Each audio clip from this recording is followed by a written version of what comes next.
Bonjour. À travers cette vidéo, je vais faire un petit rappel du modèle de Cournot déjà vu au cours et on va entamer le modèle de Stackelberg. Euh, on termine par un modèle, par un exemple qui sera corrigé lors du prochain cours, Inch'Allah.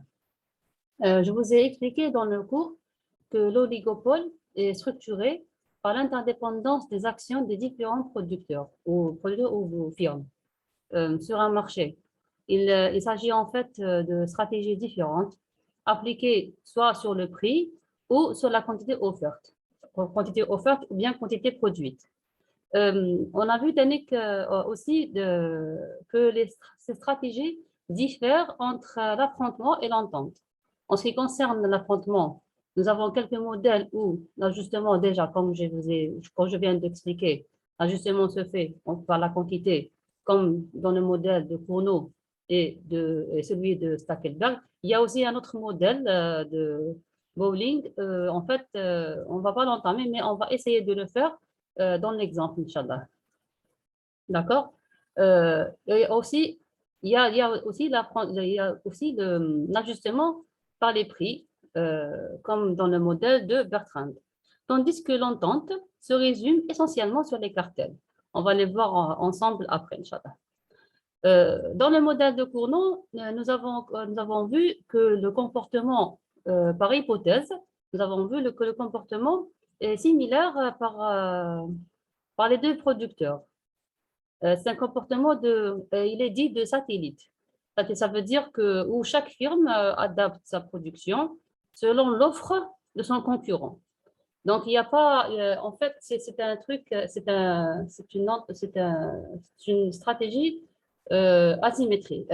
symétrique, pardon, je m'excuse, dite satellite. Chaque firme adapte sa production selon l'offre de son concurrent.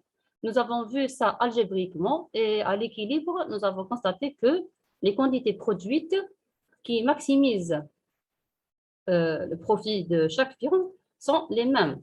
Et nous avons trouvé que les quantités sont les mêmes. Regardez ici. Voilà, les quantités, ils étaient les mêmes. Quantité 1 et quantité 2 à l'équilibre sont les mêmes. Graphiquement, on n'a pas vu le graphique.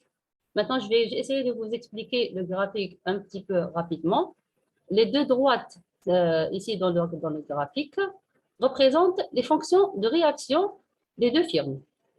Chaque droite indique, par exemple celle-là, elle indique les quantités de la firme 1. En tenant compte des quantités offertes par l'autre et qui maximise son profit. Donc, chaque point de cette droite, c'est un point qui maximise le profit de la firme, de chaque firme. Celle-là pour la firme 1 et celle-là pour la firme 2. Voilà.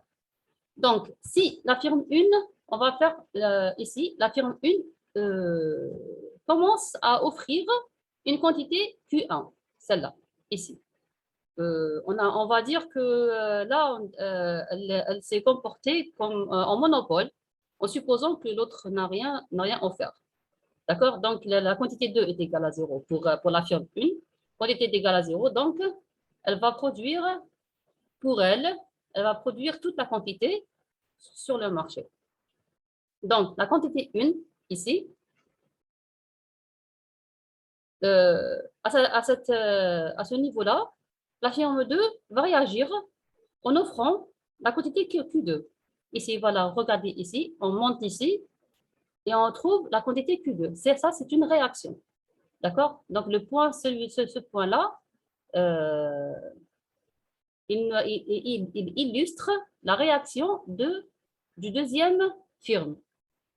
En prenant compte, bien sûr, la quantité déjà offerte, cette quantité, dans sa fonction de réaction. Mais à ce niveau-là, ici, à ce niveau, je veux dire, à ce niveau de quantité 1 et quantité 2, de quantité globale offerte, la firme 1 ne maximise plus son profit et doit ajuster, parce que ici, elle doit ajuster, vous voyez ici, elle doit ajuster sa quantité offerte afin d'obtenir le profit maximum. Donc, elle va passer, elle offre alors ici la quantité Q2. D'accord? Le 1, c'est la firme 1 et le 2, c'est la quantité 2 qui fait encore réagir ici, voilà. Elle fait encore réagir, regardez. Bon, ici, je n'ai pas fait des pointillés pour la réaction de la deuxième firme. Donc ici, à chaque fois, si vous voyez, chaque quantité, elle va réagir l'autre. Elle fait réagir l'autre. Donc, quantité 1, elle a fait réagir la firme 2 pour produire une quantité 2. Ceci, à nouveau, a fait réagir la première firme qui a produit la quantité 2. Et ceci a engendré aussi, regardez, une réaction de la firme 2. Et ainsi de suite, etc. Ce processus d'ajustement mutuel se poursuit jusqu'à le point E, obtenir l'intersection ou obtenir l'équilibre où les deux firmes, à ce niveau-là, les deux firmes maximisent leur profit. Et l'équilibre est stable, car aucune firme n'a intérêt à modifier sa quantité, produite ou offerte. Donc, l'équilibre E, c'est l'équilibre de Cournot. Voilà. Concernant le modèle de Stackelberg, l'hypothèse de domination ou de maîtrise s'introduit ici pour l'un des producteurs. Le second, Stackelberg a supposé que le second va continuer à s'adapter. D'accord? Donc, il y a ici une relation asymétrique où on trouve, voilà l'exemple, on va le corriger. On va corriger l'exemple au prochain cours, Inch'Allah. Voilà le modèle de Stackelberg. Comme je vous ai dit, l'hypothèse de domination, on va introduire l'hypothèse de domination. Donc, il y aura un leader et un follower. D'accord? Ceci signifie que l'un des deux producteurs, on va supposer que c'est la firme 1, se conduit en maître, en leader, c'est-à-dire que celui-ci a compris le processus d'adaptation et la façon d'en tirer parti. Ça veut dire, ici, je vais vous expliquer deux cas.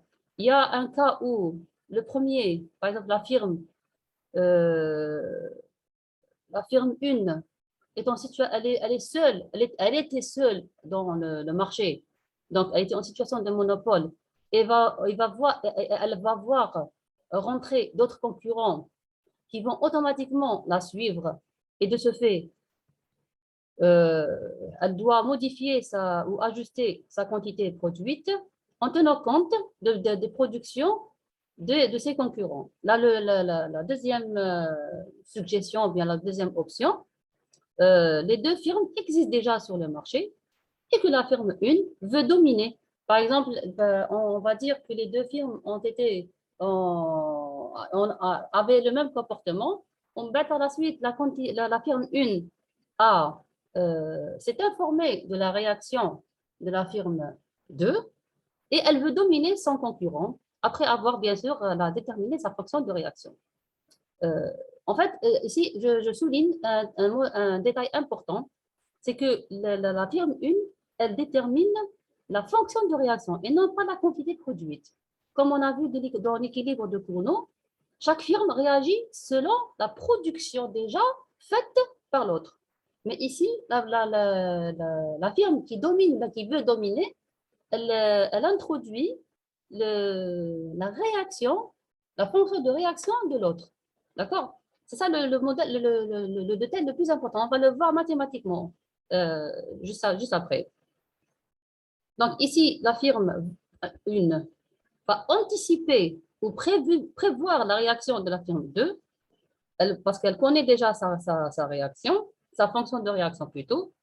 On va supposer que cette fonction de réaction est la même que celle de Cournot pour la firme 2. D'accord? Donc, récapitulons. Nos hypothèses sont les mêmes que celles de Cournot, à la différence que le comportement de la firme 1 change vers la domination et que cette firme connaît la réaction de la firme 2. D'accord? Donc, la firme 1 peut décider de ne pas suivre le processus d'adaptation, on va dire un peu mécanique, décrit dans le modèle de Cournot, mais de choisir une situation qui, dans l'ensemble de configurations possibles, qui est plus profitable pour la firme 1. D'accord? Là, il faut rappeler que tous les points de la courbe de réaction de la firme 1 sont optimaux. Hein? D'accord? Comme je vous ai expliqué tout à l'heure, tous les points de la courbe de réaction sont optimaux et que le profit est maximal. Mais que la maximisation du profit a lieu sur cette courbe pour des niveaux déterminés de production de l'autre.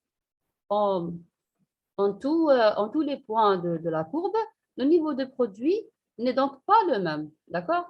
Ici, regardez ici, par exemple, on va juste revoir ici, par exemple, le profit pour la quantité 1 n'est pas le même profit que la quantité 2. Mais dans les deux cas, la ferme 1 maximise son profit en tenant compte de la production du marché.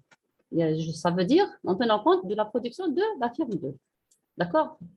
Puisque la firme 1 est informée des réactions de la firme 2, elle choisira une stratégie de maximisation du profit qui prenne en compte l'ensemble des stratégies possibles de la firme 2, parce que c'est sa fonction de réaction. Voilà, on va voir ici. Voilà, mathématiquement, on va voir.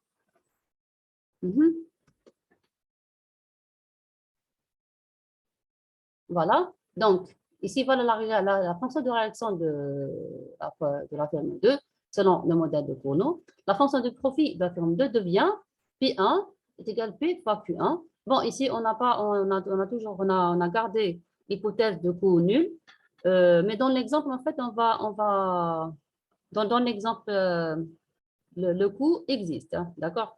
On va voir plus tard, dans le cours, on va voir la solution de l'exemple. Donc ici, donc, le P1 est égal à Q1 fois le prix. Voilà, le prix qui concerne le prix de la quantité globale. La quantité 2, on va la remplacer par la réaction de 2, de la firme 2. Voilà, et ici, ceci donne la fonction du profit. Et quand la firme 1 maximise son profit, ceci donne la quantité Q1 A sur 2B. En remplaçant cette quantité dans la fonction de réaction de Q2, Q2 est égal à K sur A plus de A sur 4P. Ici, on remarque que les quantités ne sont pas les mêmes. La quantité de la firme 1, elle est supérieure à celle de la firme 2. Donc, la production de la firme 1 est supérieure à la production de la firme 2. Donc, cette stratégie se traduit par une hausse de production de la firme dominante et de son profit au détriment de l'autre firme. Mais l'équilibre est stable car le dominé s'adapte au niveau de production du dominant. D'accord? Donc, voilà. Puisque, je vais juste vous expliquer ça, puisque la firme 1 est informée des réactions de la firme 2, elle choisira une stratégie de maximisation de son profit, voilà, comme on a vu ici mathématiquement, qui prennent en compte l'ensemble des stratégies possibles de la firme 2, c'est la fonction de réaction. Donc, dans la courbe de réaction, la firme 1 va constater son profit vers l'augmentation les plus élevés possible, compte tenu de la réaction de la firme 2. Naturellement, la firme 2, qui a un comportement de suiveur, va s'adapter en offrant une quantité selon sa fonction de réaction et selon la production de la firme 1.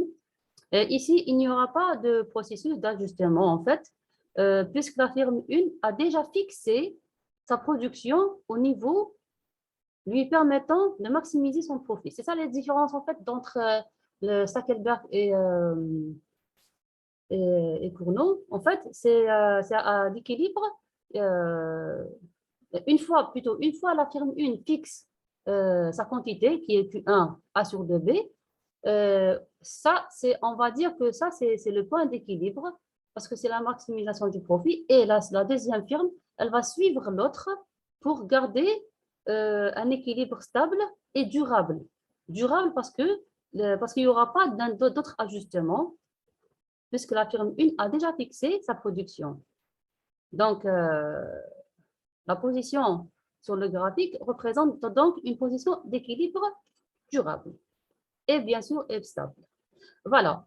Dans l'exemple, on va déterminer, comme je vous ai dit, les quantités et les prix ainsi que les profits, les deux. Voilà la suite de l'exemple. On va déterminer les quantités, les prix et les profits des deux firmes dans les deux modèles, modèle de Stackelberg et le modèle de Cournot. On va même, comme je vous ai dit au début, on va même essayer de faire le modèle de Bowley qui suppose, en fait, le modèle, il suppose que le même comportement de domination par les deux firmes. Stackelberg, il a supposé une seule firme qui va dominer. Le Bowley, il a supposé que les deux firmes ont le comportement de dominance.